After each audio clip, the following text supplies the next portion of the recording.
Part 1. The Breakaway Path. Chapter 1. The Theft. Once upon a time ago, nestled in London, at a time when gas lamps wore glowing halos brightening the October fog, all the while brick-layered chimneys carried spired, smoke-filled secrets to the stars, there lived a girl who kept her window open even when winter came calling. Her name was Wendy Darling, and she was 13, that delicate age when childhood still clings to your shadow, but womanhood begins tugging at your sleeves. The window stayed unlatched because Wendy believed in fresh air and possibilities both. This was an invitation, though she hadn't meant it as one. But then, the most dangerous invitations are the ones we never knowingly extend. Peter Pan came through that window the way magic comes into the world, sideways and starlit, without knocking, as if permission were a game for mortals and he had stopped playing mortal games long ago. He was beautiful in the way that wild things are beautiful, all untamed grace and bright edges moving through her nursery like captured lightning given boy shape. He was hunting something that twisted across her wallpaper like liquid midnight. His shadow had come undone. Wendy woke to the sound of him muttering, soft, frustrated, as he chased the shadow around her room. It slipped over her rocking horse, beneath her wardrobe, across the ceiling where it hung like spilled ink. The shadow moved with desperate liquid grace, as if it knew something its master had long forgotten. It knew how to flee. "Come on," Peter whispered, lunging for the shadow as it pooled near her bedpost. "I haven't got all night." The shadow disagreed, darting away with what almost looked like relief. Wendy sat up slowly, her nightgown pale as moonlight in the darkness. She should have screamed. There was a strange boy in her room, after all, chasing impossible things. But instead, she felt that peculiar alertness that comes when dreams leak sideways into waking. "Who are you?" Peter turned, and his face lit with genuine delight.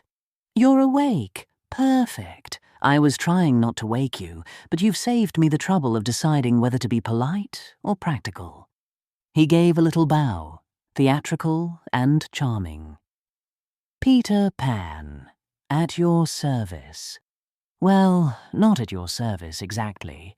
I don't serve anyone, but pleased to make your acquaintance all the same." "What are you doing in my nursery?" "Chasing my shadow. Troublesome thing came loose again." He gestured at the dark shape trembling beneath her dresser. "It does that sometimes, has its own ideas about where it belongs." Wendy blinked, her mind trying to arrange impossible things into sensible order. Shadows can't come loose. Mine can. Does, rather frequently. He said it matter-of-factly, the way one might mention a loose button or a torn hem. Won't stay put, gets notions. There was something in the way he said it, casual, unconcerned, that made the impossible sound merely inconvenient. Wendy found herself slipping from her bed, bare feet silent on the cold floor. The sensible thing would have been to run for her father, to scream for help. But sense had left through the open window, and curiosity had taken its place. "Why won't it stay?" Peter's smile flickered, just for a heartbeat. "It has its reasons, foolish ones mostly." Then the brightness returned, dazzling.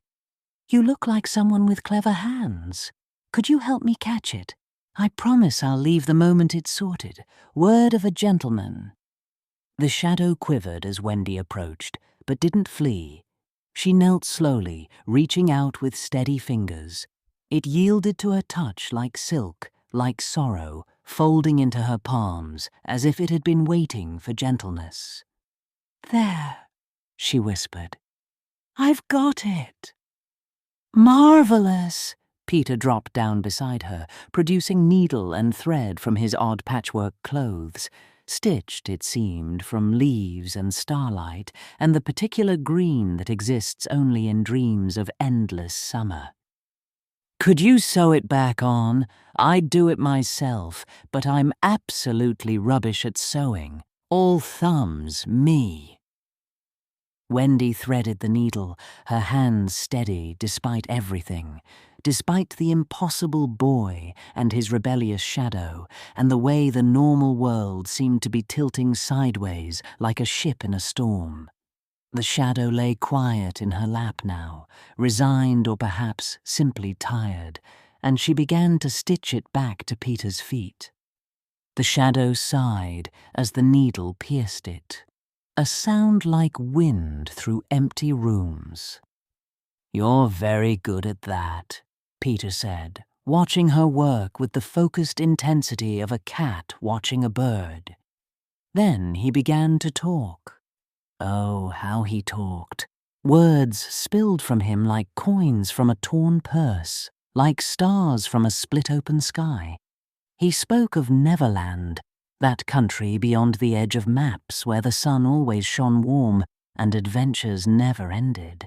He painted pictures with his words, lagoons where mermaids sang songs that could drown you, forests full of beasts both terrible and magnificent, mountains that touched clouds and whispered secrets to the wind. "And the lost boys," Peter said, his voice warming. "They live in a hideout carved from an ancient tree, and they spend their days having the most magnificent adventures, fighting pirates, exploring uncharted territories, swimming in waters that taste like liquid diamonds." "It sounds wonderful," Wendy said softly, tying off a stitch. "It is. No schools, no bedtimes, no one telling you what to do or who to become." Peter's voice rang with such genuine joy that Wendy found herself smiling. "We do exactly as we please, every single day. Complete and utter freedom. No one to tell you what to do at all. Not a soul. I'm in charge, you see, and I believe in letting everyone do what makes them happy." He leaned closer, watching the needle move. "You're very serious, aren't you?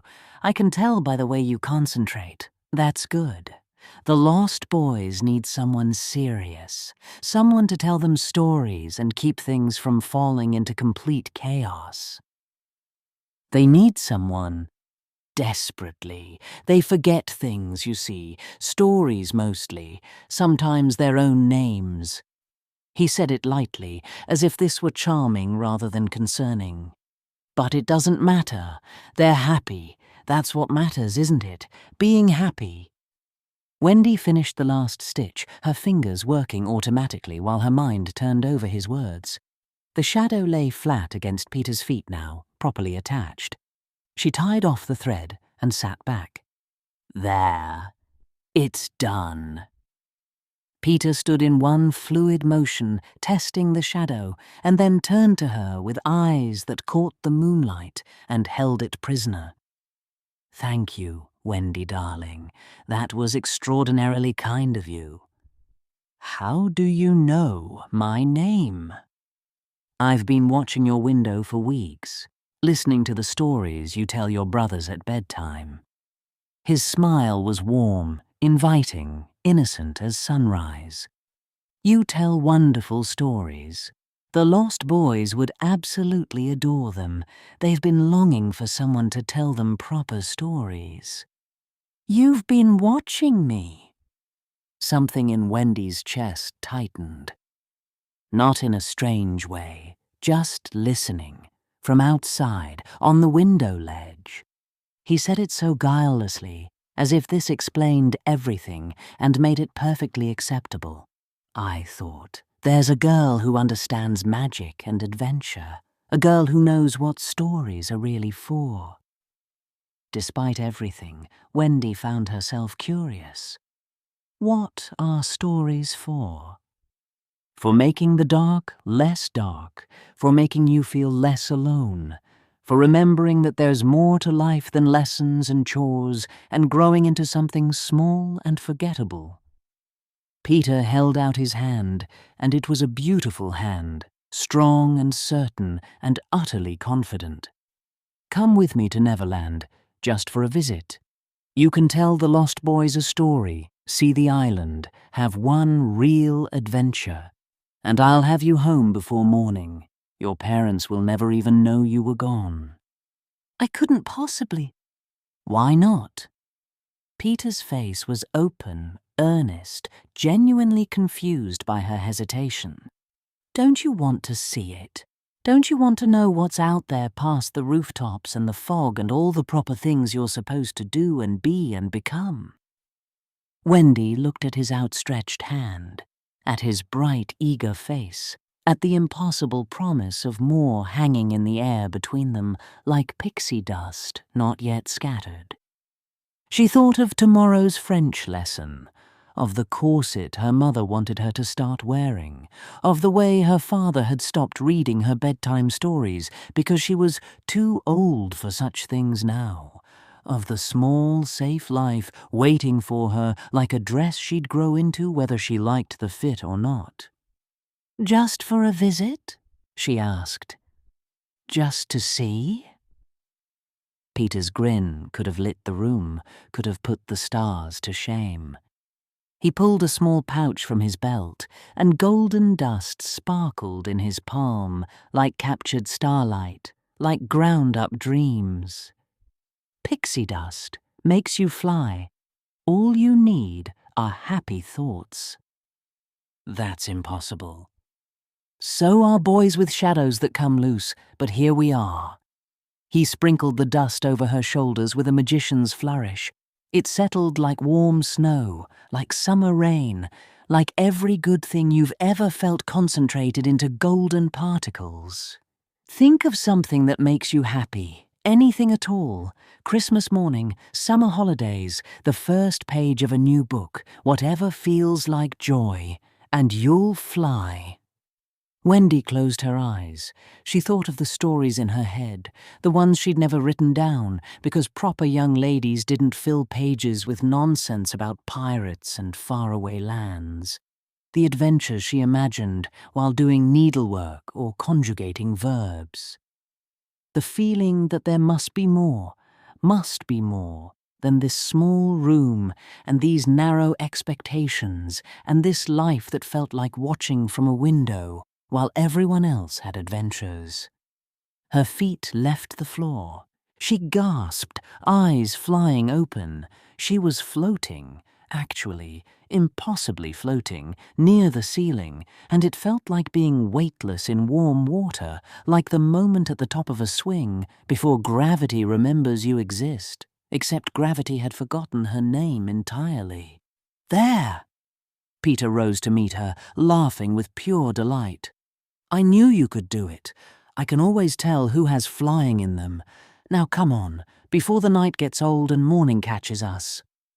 He took her hand, his fingers warm now, exciting, full of promise, and pulled her toward the window.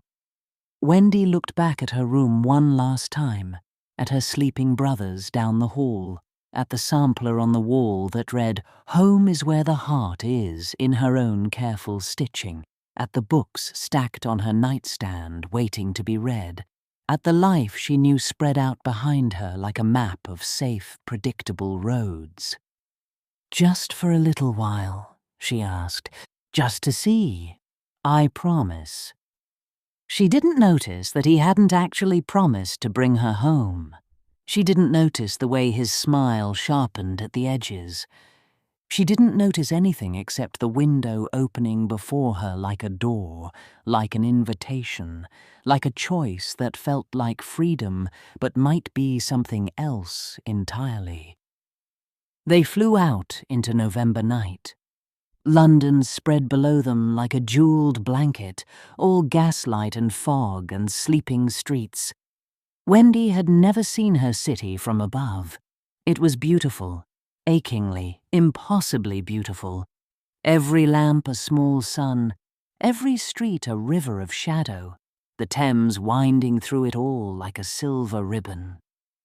"Second star to the right," Peter called out, pointing at the heavens where stars hung like diamonds scattered by a careless god.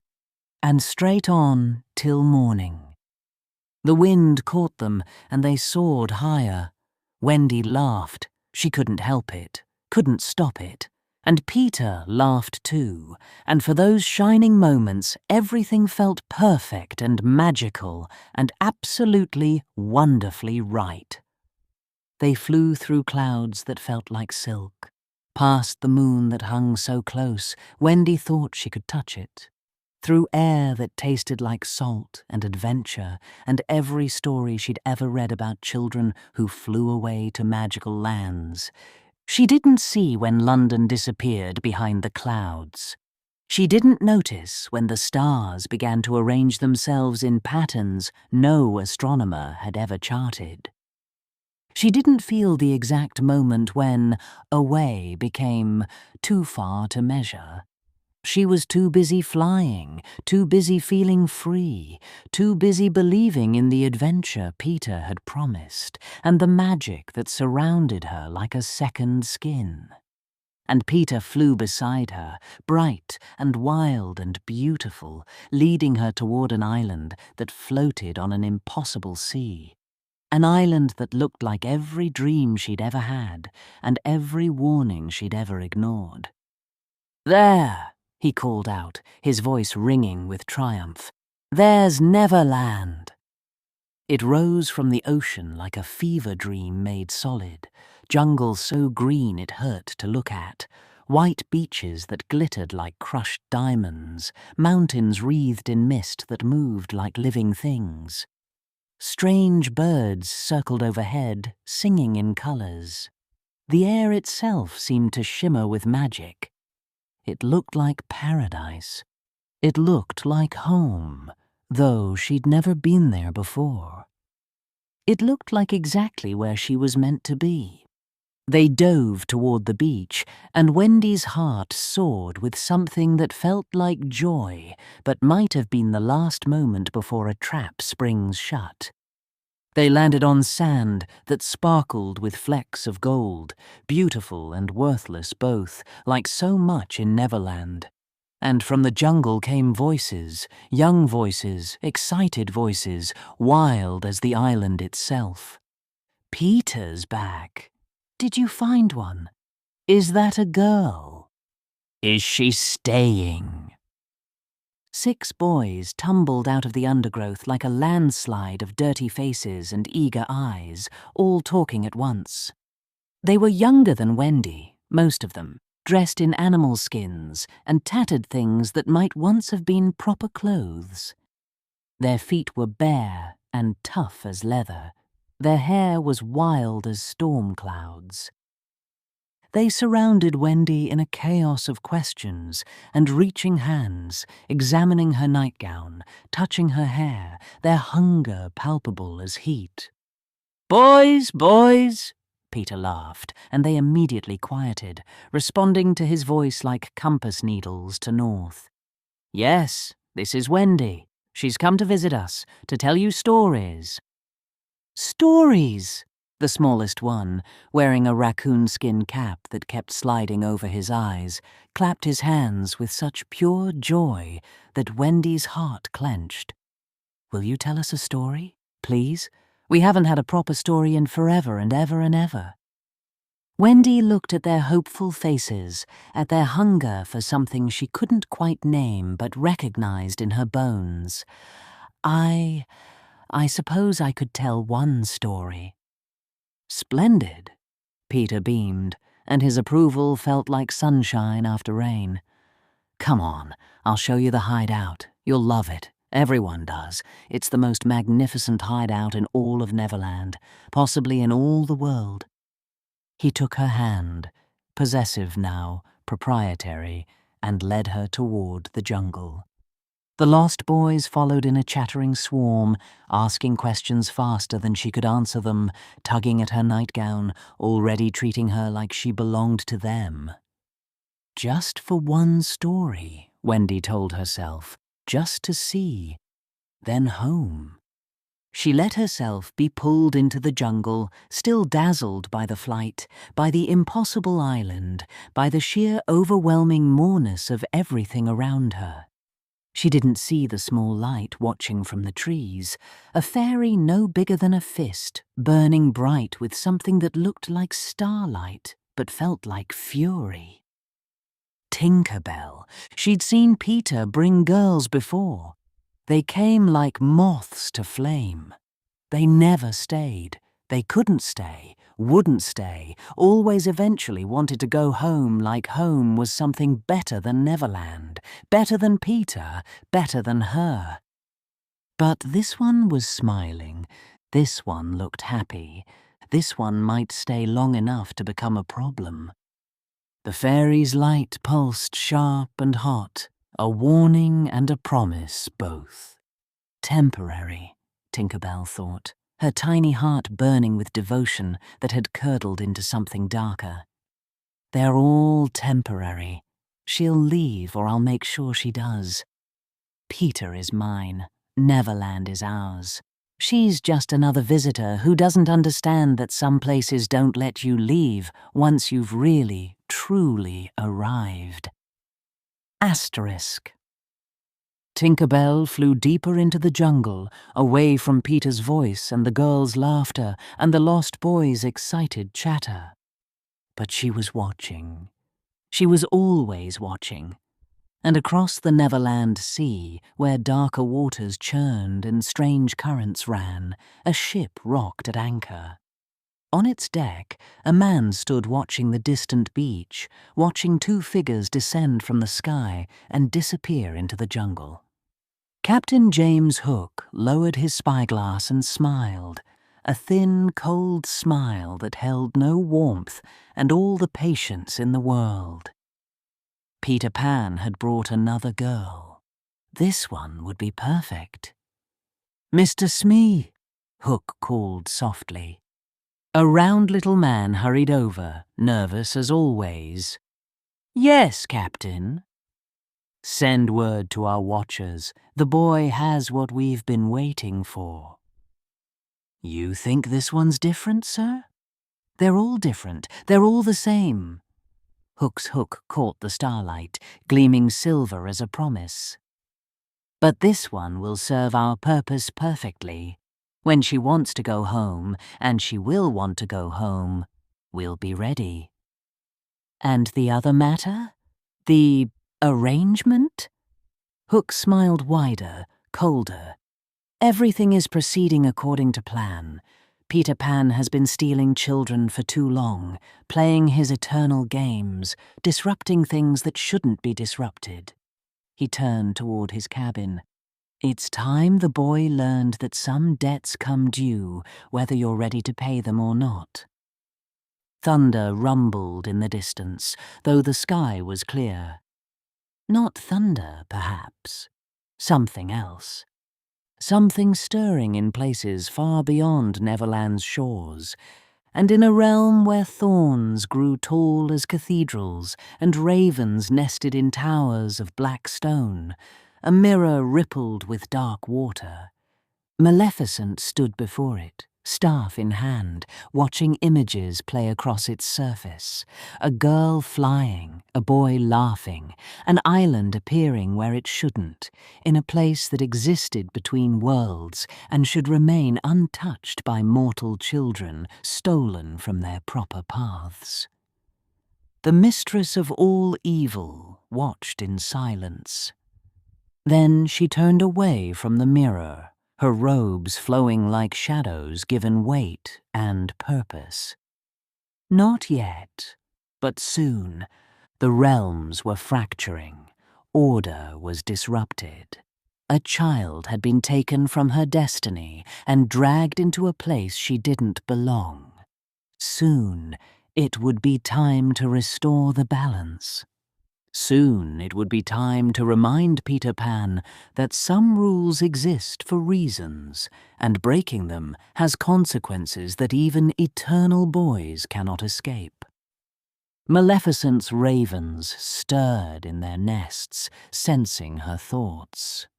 Waiting, as she had learned to wait through centuries of watching and knowing and maintaining the boundaries between what is and what should never be. But her patience, vast as it was, had limits, and Peter Pan was rapidly approaching them.